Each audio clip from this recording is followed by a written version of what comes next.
Thank you for that excellent question, brother. This was not rehearsed, by the way. I'm surprised by this question, but it's an excellent question. It has to do with some of what I wanted to conclude with as well, and didn't have time to do so.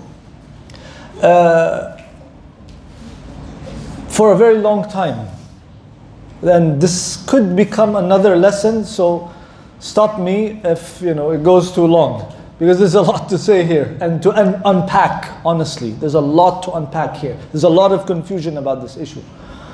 For a long time, Arabs and Muslims tried to see Iran and the Shia as their brothers in battle against the Zionists, including yours truly. Okay? So most of the Arab and Muslim world respected and even looked up to Hezbollah in Lebanon, right? In fact, I wouldn't be exaggerating if I said then, if you pulled up a picture of Nasrullah, someone might kiss it. After 2011, if you show him the same picture, he'll spit on it. What caused such a change? The Syrian issue. The Syrian revolution we called Al-Fadiha, the one that exposed. The Syrian revolution exposed countries, organizations, personalities, and especially Iran and the Shia, because they sided with the tyrant Bashar al-Assad against the Syrian people completely, unabashedly, just like everyone supports the Zionists. Okay? Upon that, Arabs and Muslims slowly understood the true colors of Iran and the Shia, that they are not truly our brothers in this battle. Then why does it seem that they are fighting Israel and they are helping Hamas and the resistance and?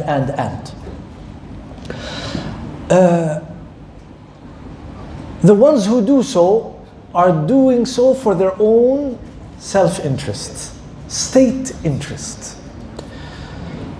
The Shia are a minority in the Ummah and need to gain credibility in the eyes of Arabs and Muslims.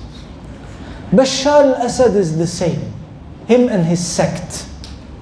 They need to gain credibility because they are even further from Islam than the Shia, because they are Nusayris, also known as Alawites.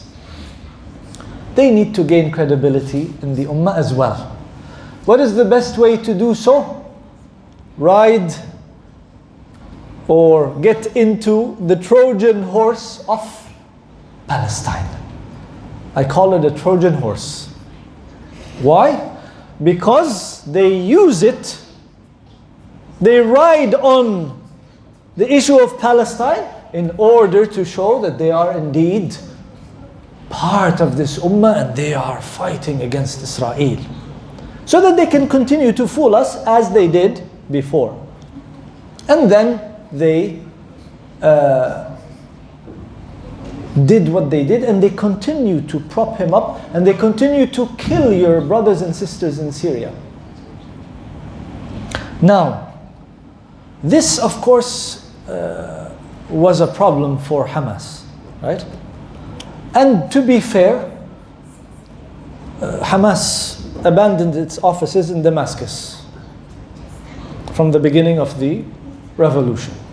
Later, with time, unfortunately, they started re-establishing those ties.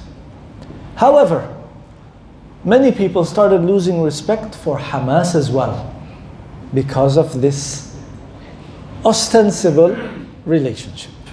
Okay? But even then, most people understand that they are they represent the most important resistance in Palestine to this barbaric occupier. So we will not allow that to for us to change our opinion of them to that extent. But yes, we severely abhor and condemn any kind of support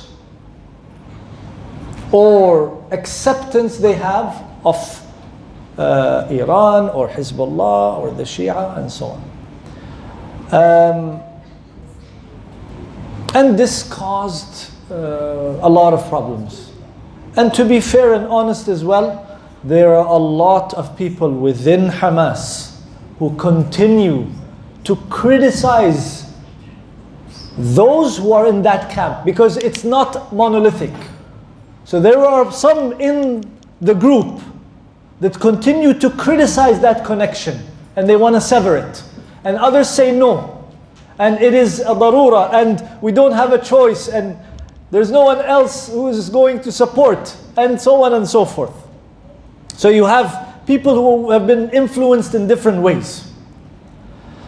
And of course this led to a lot of back and forth between the Syrians and the Palestinians on the issue. Now, this is a very important point. Of course, those who do not have the pressure that Hamas have, were able to say it like it should be said. Such as Ra'id Salah, okay, the leader of the Palestinian group in and within the Green Line in the Palestine of 1948, right? They are able to talk more freely. And his deputy, Kamal Khatib, they both said it. Liberating Al-aqsa goes through Damascus. Meaning, if you want to liberate Al-aqsa, you need to liberate Damascus first. And this is highly, I would say, expedient and historically and religiously accurate.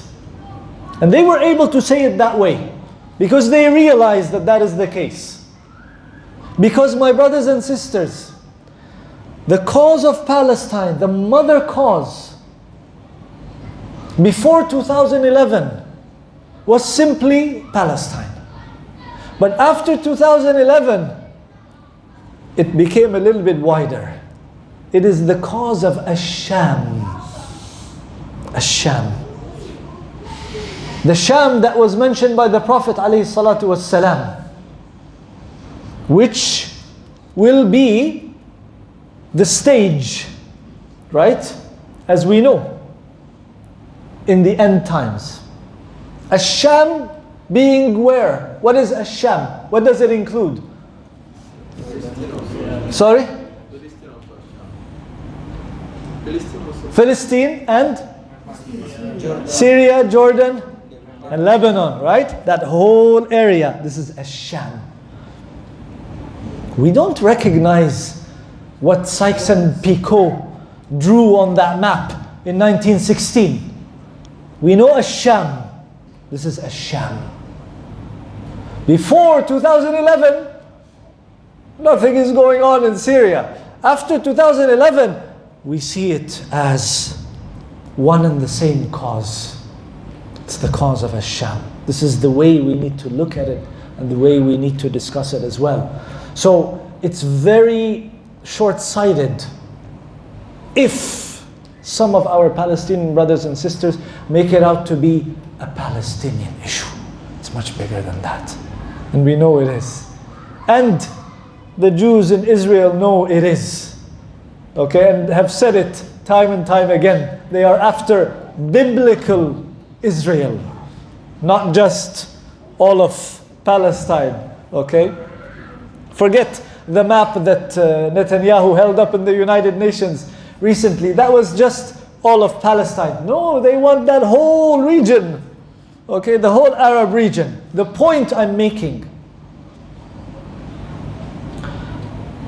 this crisis reminded us of the deep hypocrisy of the world when they look at the issue of Palestine and Zionism.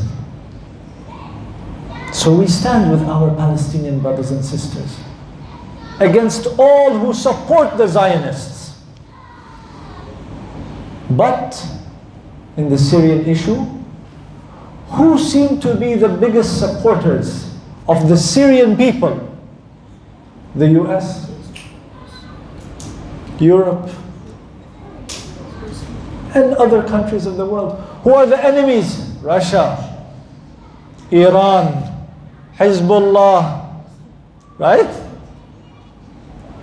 So now, will our Palestinian brothers and sisters realize the sheer hypocrisy as well and the double standards? And there's a difference. The Zionists are the ones who are killing our brothers and sisters, not America, not France, not Germany, not Ukraine, right? But they are just supporters. In the case of Syria, Iran killed. Hezbollah is killing. They are the ones who are slaughtering children.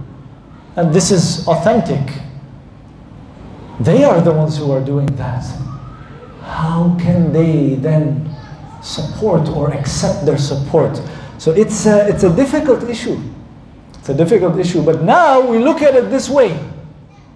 Now, for some Syrians, they will say, yeah, I mean, America and Europe and everyone, they're supporting the Zionists, but they're on our side in the Syrian issue.